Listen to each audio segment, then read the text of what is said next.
2024 সালের জুলাই অভ্যুত্থানের পরে আমাদের কখনো পরিকল্পনা ছিল না যে আমরা একটা রাজনৈতিক দল গঠন করব।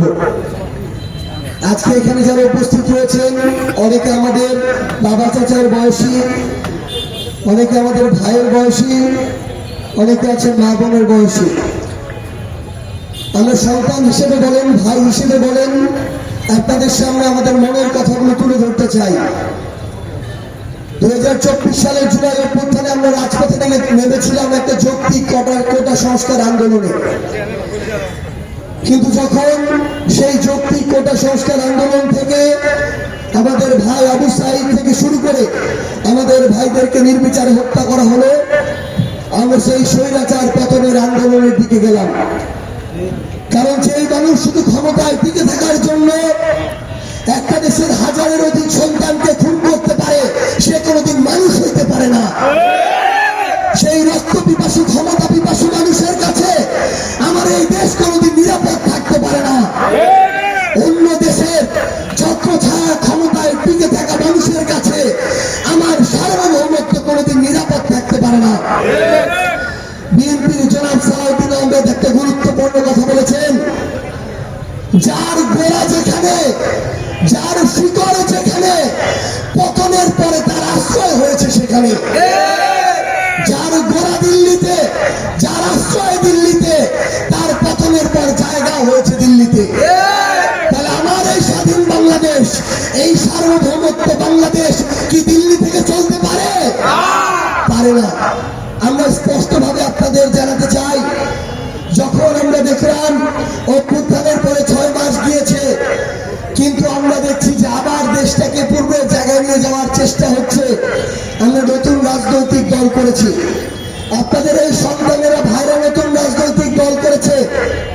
আমরা আপনাদের সামনে শুধুমাত্র একটা কাজ করতে চাই, সেটা হচ্ছে পুরো বাংলাদেশের আসল চিত্রটা আমরা আপনাদের সামনে তুলে ধরতে চাই। আপনারা এতদিন ধরে মিডিয়ার সামনে দিয়ে যা দেখেন, আমি আপনাদেরকে বলি, মিডিয়া অনেক কিছু আমাদের দেখায়, তার পিছনে সবসময় সত্য থাকে না। অনেক সময় ব্যক্তি, গোষ্ঠী, বিভিন্ন প্রতিষ্ঠানের স্বার্থ থাকে। এই জন্য আমরা আপনাদেরকে আসল দৃশ্যগুলো তুলে ধরতে চাই, যেন আপনারা সিদ্ধান্ত নিতে পারেন, যেন বিবেকবোধের জায়গা থেকে কাজে লাগিয়ে বাংলাদেশ গড়ার প্রত্যেকটি সিদ্ধান্তে আপনারা গুরুত্বপূর্ণ হয়ে দাঁড়াতে পারেন। সম্মানিত উপস্থিতি, আমরা এতদিন ধরে দেখেছি রাজনীতিবিদরা সংসদে এক কথা বলে, মাঠে এসে দেখে আরেক কথা। সংসদে বলে বিদ্যুতের কোন সমস্যা নাই, কোন লোডশেডিং নাই। ভুয়াপুরবাসী আপনারা বলেন, এই ভুয়াপুরে লোডশেডিং হয় কি হয় না? বিদ্যুৎ যায় কি যায় না? সংসদে বলা হচ্ছে তারা নাকি 1.5 বছরে 1 কোটির বেশি কর্মসংস্থান করবে। বিএনপি সরকার, এই বিএনপি রাজনৈতিক দল, তাদের অঙ্গ সংগঠন জুড়ে আমাদের সহযোদ্ধা ছিল। আমরা শুধু বিরোধিতা করার জন্য তাদের বিরোধিতা করতে চাই না, কিন্তু তাদের প্রত্যেকটি কথা মাথায় রেখে প্রত্যেকটি যৌক্তিক সমালোচনা করার মতো বুকের কাঁটা নিয়ে আমরা আগামী রাজনীতি করতে চাই। কাউকে বিন্দু মাত্র ছাড় দেওয়া হবে না। বিএনপি নির্বাচন ইশতেহারে বলেছিল তারা প্রায় এই বাংলাদেশের 1.5 বছরে 1 কোটি কর্মসংস্থান তৈরি করবে। 4 মাস গিয়েছে, আমরা 1000 কর্মসংস্থানের কোন ধরনের রূপরেখা দেখতে পাই নাই। আমার এই ভুয়াপুর থেকে শুরু করে টাঙ্গাইল, বাংলাদেশের 64 জেলায় আমরা দেখি এখানে অনেক বাবা আছে, ভাই আছে, অনেক মা আছে, যাদের অনার্স মাস্টার্স পড়ুয়া সন্তান নিয়ে তারা চিন্তায় আছে। বছরের পর বছর যায়, চাকরির মুখ দেখা যায় না। আমরা আমাদের বাবাদের, ভাইদের কাছে বলতে এসেছি যে আমরা এই সরকারের শুধু মুখের বলি দেখতে চাই না, আমরা প্রত্যেকটা ঘরে কর্মসংস্থানের ব্যবস্থা দেখতে চাই। সম্মানিত উপস্থিতি, আমরা আপনাদেরকে কিছু কথা স্পষ্ট করে বলি, আমাদেরকে বাধা দেওয়ার জন্য ককটেল হামলা হতে পারে, বোমা হামলা হতে পারে, কিন্তু আপনাদের যে সন্তানদের, ভাইদের জন্ম অভ্যুত্থান থেকে, গুলির মুখ থেকে, তারা কোনোদিন ককটেল আর বোমার আঘাতে এই ন্যায়ের পথ থেকে সরে যাবে না ইনশাআল্লাহ। যে নাহিদ ইসলামকে ওই গোয়েন্দা সংস্থা তুলে নিয়ে গিয়ে তার পুরো শরীরকে রক্তের দাগে দগ্ধকে করে তুলেছিল, সেই নাহিদ ইসলামকে ককটেল আর বোমার হামলা দেখিয়ে কোনো লাভ আছে? আমাদের মন্ত্রী প্রতিমন্ত্রী আর সংসদ সদস্য যারা সরকারি দলের, তাদের অবস্থা হয়ে গেছে আসলে মানে একটু আমাদের তরুণ প্রজন্মের সাথে মিলায় বলি আর কি, তারা আর্জেন্টিনার মতো কামব্যাক দিতে চায় কিন্তু তারা আসলে দিতে পারে না। তাদের অবস্থা হয়ে গেছে আরেকটা দলের মতো, সেই দলের আমি নাম বলতে চাচ্ছি না। সম্মানিত উপস্থিতি, প্রত্যেকটা সত্যকে স্বীকার করার, প্রত্যেকটা সত্যকে বুক ফুলিয়ে বলার মতো আমাদের সব সাহস থাকতে হবে।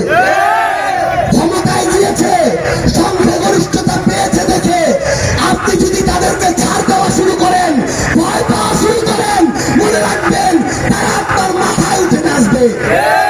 যে চাঁদাবাজ, তাকে আপনার চাঁদাবাজ বলতে হবে। যে নতুন করে ক্ষমতার অপব্যবহার করা শুরু করেছে, তাকে আপনার নতুন করে ক্ষমতার অপব্যবহারকারী বলতে হবে। একটা জিনিস মনে রাখতে হবে, এখন পক্ষ স্পষ্ট তো দুইটা পক্ষ, বিএনপি জামাত এনসিপি এরকম পক্ষ না। পক্ষ হচ্ছে ন্যায় আর ইনসাফের পক্ষ, আর আরেকদিকে হচ্ছে জালিম আর আমাদের যারা অন্যায় করে তাদের পক্ষ। আপনাদেরকে একটা পক্ষ বেছে নিতে হবে। সকল ন্যায়ের পক্ষের মানুষ এক হইতে হবে, ইনসাফের পক্ষের মানুষ এক হইতে হবে। আমার বাপ আমার দাদা একটা দল করেছিল দেখে, একটা মার্কায় ভোট দিয়েছিল দেখে আমাকে ওইটাতেই দিতে হবে, এই যদি হয় আমাদের বিবেকবোধের অবস্থা, তাহলে কি দেশের পরিবর্তন হবে? দেশের পরিবর্তন হবে? তাহলে যারা খারাপ করবে তাদেরকে খারাপ বলতে হবে, যারা তাদের জায়গা থেকে খারাপ কাজ করবে খারাপটাকে খারাপ বলার সাহস রাখতে হবে। আমাদের এই বাংলাদেশে আমরা একটা স্বৈরাচারের সময় পার করেছি। আমাদের বিএনপির ভাইরাও নিপীড়িত, জামাতের ভাইরাও নিপীড়িত, এনসিপি তো মাত্র আত্মপ্রকাশ করেছি। এনসিপি এই অভ্যুত্থানের মধ্য দিয়ে, আন্দোলন সংগ্রামের মধ্য দিয়ে গিয়েছে। মনে রাখবেন, আমি খালি ভালো চাই, ভালো সিস্টেম চাই, টাকা ছাড়া থানা চাই, অফিস চাই, ভূমি অফিস চাই, হাসপাতালে সেবা চাই, শিক্ষা প্রতিষ্ঠানে শিক্ষা চাই। আর ভোট দেওয়ার সময় বিবেকটা বন্ধক দিয়ে একটা দলের দালালি করে অন্ধভাবে যদি একটা মার্কায় ভোট দিই, এই দেশের কোনোদিন পরিবর্তন হবে না। এই জন্য আগে কি দল করেছেন, কি মার্কা ছিল দেখার দরকার নাই। আগামীতে ন্যায় ইনসাফের পক্ষের দলের পক্ষে আপনাদের সমর্থন থাকতে হবে ইনশাআল্লাহ। থাকবে তো ইনশাআল্লাহ? আমরা এনসিপি কথা দিচ্ছি, আমরা আমাদের জান প্রাণ দিয়ে আপনাদের জন্য কথা বলবো। এবং আমাদের আলেম ভাইরা, সর্বশেষ শুধু একটা কথা বলি, আলেমদেরকে অনেক ট্যাগিং দিয়ে বিগত সময় অন্যায় করা হয়েছে, জুলুম করা হয়েছে, হত্যা করা হয়েছে, ক্রস ফায়ার দেওয়া হয়েছে। আগামীর বাংলাদেশে আলেমরা তাদের কণ্ঠস্বর জারি রাখবেন। কোথাও অন্যায় দেখলে একসাথে রুখে দাঁড়াতে হবে ইনশাআল্লাহ।